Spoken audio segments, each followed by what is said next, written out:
குருகுஹனே வித்யாபலம் அருள்பவனே பொழிபவனே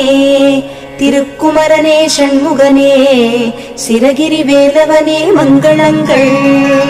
14 சித்தர்களுள் பின்னாக்கு சித்தருக்கு பேரருளை பொழிந்தவனே சென்னிமலை ஆண்டவனே சிரகிரி வேலவனே மங்களங்கள் கந்த சஷ்டி கவசம் தந்த கந்தனே கார்த்திகேயனே கலைகளில் ஜெயங்களை தந்திடும் சிரகிரி வேலவனே மங்களங்கள் எல்லாமும் எல்லார்க்கும் எப்போதும் உடன் அருளும் அருணாச்சலன் மைந்தனே சிரகிரி வேலவனே மங்களங்கள் ஆதிபழனிநாதனே ஆனந்த திருமேனியனே தண்டாயுத பாணியே ஷடாக்ஷர மந்திரத்தின் ரூபமே சிரகிரி வேலவனே மங்களங்கள்.